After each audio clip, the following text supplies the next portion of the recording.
Lagos big girls sleeping with dogs. They wanted fast money, but what they got was pain, shame, and death.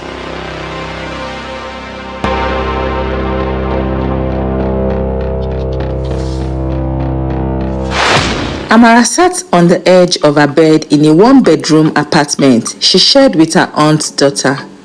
The fan wasn't working. The heat felt like punishment. It had been 3 years since university. She studied mass communication and graduated with hopes high. But now, at 26, she had nothing to show. No job, no business, no man, nothing. Men had come and gone. Sweet mouths, wicked hearts. They used her body, drained her emotions, and left her broken. One said he would marry her but vanished after taking her to Lagos. Another claimed to be a senator's son but only needed a weekend plaything. Even sugar daddies were now wicked. One made her to sleep in a hotel for 3 nights and gave her 10,000 naira. Use it for transport, he said. One night, tired and crying, she opened Instagram. That's when she saw Zubaida, her old schoolmate. Back in school, Zubaida used to beg for pads and hide her torn bra straps. But now, Dubai, champagne, iPhone 15 Pro Max. Her waist looked smaller and her life looked bigger. Amara clicked on her story. Soft life only, it read. Out of shame and pain, she sent a voice note. Z, abeg help me. I no fit suffer like this again. The reply came fast. Come to Lagos. Let me show you how to eat life. Amara didn't even think twice. Amara arrived in Lagos on a night bus, tired, sweaty, and with just 2,000 naira in her purse. Her bag was small, but her hope was big. Zubaida picked her up in a black Benz, edges laid, lashes long, and perfume that screamed money. Amara almost didn't recognize her. She looked like a video vixen. Girl, you don't blow, Amara said, stepping into the AC-filled car. Zubaida smiled. I told you, Lagos no be Port Harcourt. This place na soft life for people wey get mind. They drove to an estate in Banana Island. The gate opened like magic. Inside was a furnished apartment with marble floors and golden curtains. Amara's eyes nearly fell out. Na your house be this? She asked. Zubaida laughed. One of them. Amara touched the walls like they could melt. You dey do hookup? Zubaida's smile dropped. No be ordinary hookup. This one pass hookup. But it's legal and very rewarding. That night, they went out. Zubaida dressed her in a designer's heels and a tight brown gown. They entered a lounge where men threw dollars like water, all screaming, money na water. One guy sent a waiter to deliver a gold iPhone and whispered, You look like Dubai money. Amara blushed. For the first time in years, someone made her feel wanted. She didn't know it was the beginning of her destruction. 3 weeks passed and Amara's life changed fast. She was living like a queen, nails done, wigs on point, shopping bags everywhere. Every day felt like a movie. Zubaida taught her the basics, how to pose for Instagram, what to say in DMs, how to spot real money men. Amara was a quick learner, but something felt off. Zubaida didn't go out much. She only moved when a certain big man called her. She never allowed Amara in those meetings, and each time she came back, her eyes looked dead, like her soul went somewhere and hadn't returned. One night, Amara asked, "Z, what's really happening? Wetin exactly you dey do?" Zubaida sighed and sipped her drink. "Some things you learn with time, but if you really want to blow, you must do what others can't." That same week, Zubaida gave Amara her first job. Just attend one private party. Smile, drink. You go collect 1 million cash. Amara said yes. She wore a black dress and met a group of men in a penthouse. They drank champagne, smoked cigars, and talked about foreign dogs more than women. One man touched her arm and said, "You go try something new tonight. Just be open-minded." She laughed, thinking it was a joke, but nothing about that night was funny. The penthouse party wasn't normal. There were no loud beats or wild dances, just quiet luxury and strange energy. Amara sat beside a man in a white kaftan. His gold wristwatch alone looked like a rent for a year. He smiled and said, "You look fresh. That's good." Then he pointed to a large white dog lying on a couch.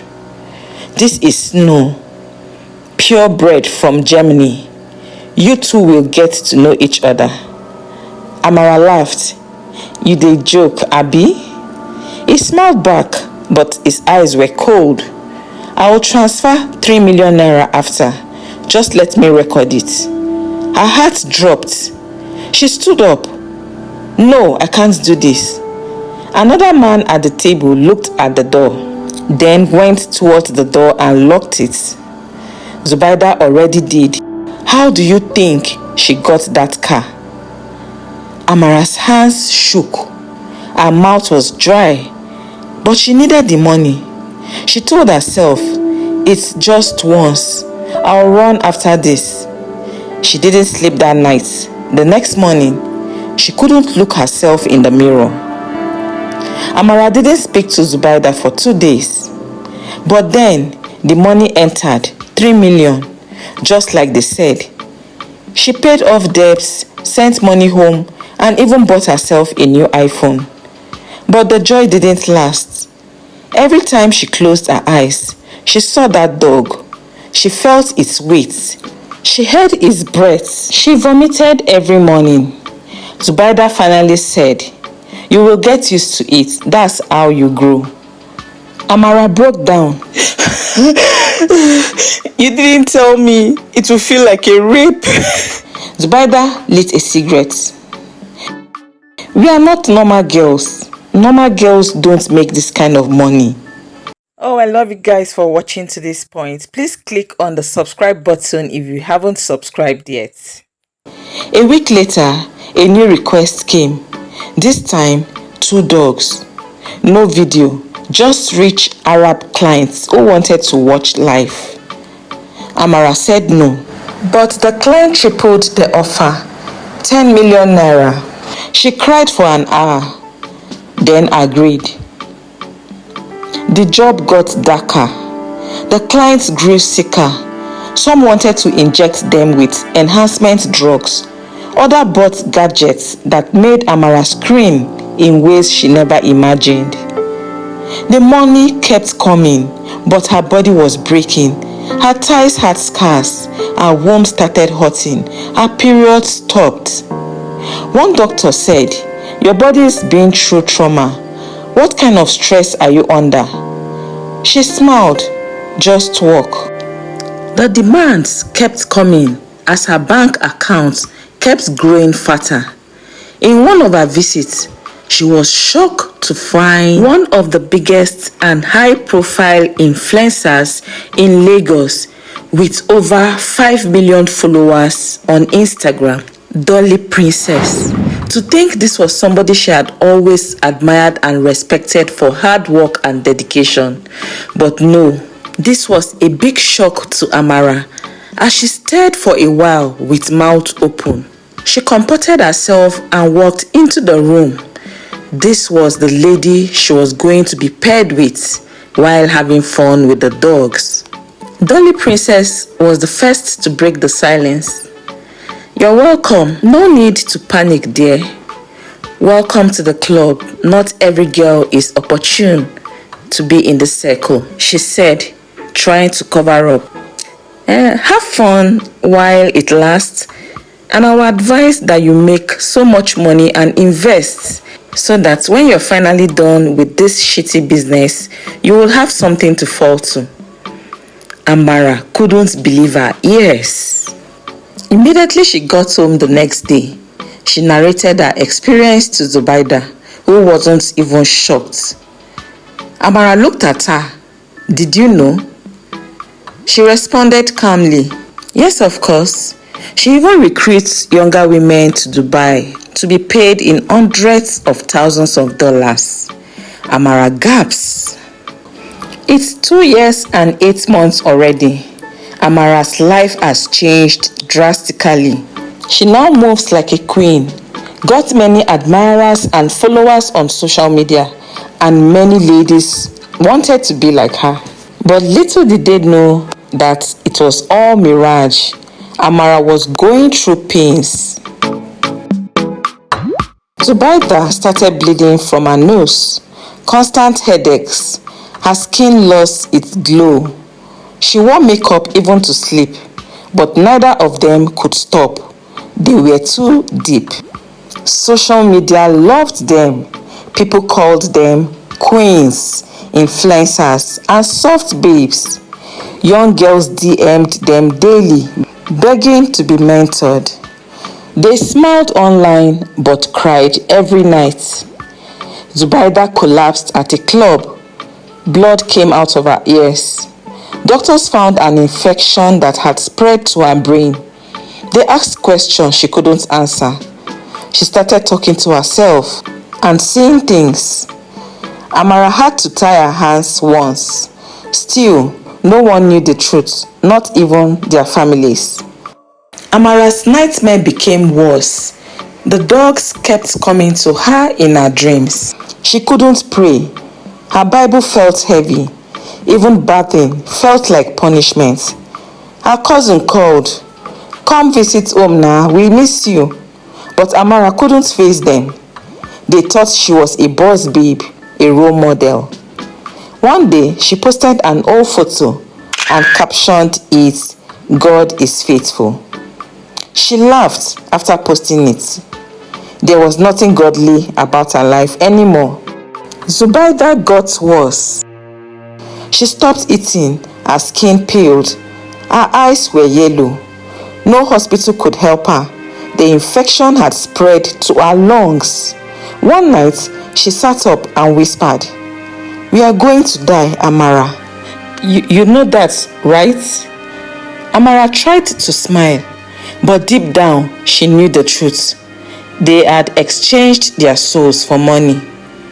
Zubaida's last job was offered to Amara instead. They say you are prettier, the client texted. Zubaida found out and slapped Amara. So you want to replace me? Amara shouted back. You are the one that brought me into this mess. The friendship ended that night. 2 women, broken, sick, and now enemies. One day, Amara got a WhatsApp link. A secret client had leaked one of her sessions. Her face was visible. The dog was clear. She froze. The video had already spread to Telegram. Hundreds had seen it. Some posted her name online. Lagos Slay Queen caught with a dog, the headline said. Brands dropped her. Her page was reported. Even strangers called her animal wife. Her mother called. Amara, wetin I dey see online. She couldn't speak. Her mother started crying. I sent you to school. You are our first daughter. What happened to you? Come home, Amara. She hung up. Amara cried for hours. Amara started feeling weak. 6 months after, her stomach swelled. She thought she was pregnant, but the doctor said it's internal damage. Your organs are failing. If you continue this lifestyle, you won't see next year. She laughed bitterly. There's no lifestyle left. Zubaida died alone in her apartment. Amara found her lying on the bed, eyes open, blood around her mouth. No obituary, no burial, no crowd, no goodbyes. Just silence. Her body was taken by the state, abandoned and forgotten. Amara tried to run. She moved to a quiet town in Kogi, changed her name, deleted her socials, but people still recognized her. The dog girl, they whispered. No job, no church, no help. She started selling second-hand clothes just to eat. Amara tried to run to escape the world she had created, but it was too late. Everywhere she went, she was reminded of her past. No one would forget what she had done.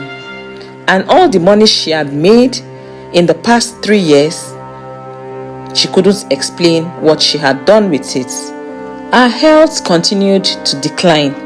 Her body was failing her, and there was nothing she could do. 7 months later, into the clothing business, Amara became so weak that she was absent at her shop. Her staff started stealing from her, so she had to close down the business. She sold everything, sold her 2 cars, and spent all the money on hospital bills. She repented for the first time, confessing everything to God. She begged God for forgiveness, but the damage had already been done. Her life, like Zubaida's, was a warning that came too late. Both Amara and Zubaida's life ended in darkness. They had sold their souls for wealth, but in the end, it was all a lie. The money, the luxury, the fame, none of it could save them from the consequences of their choice. It only lasted for a while. Moral lesson. Not everything that glitters is gold. Some sacrifices are too high to pay.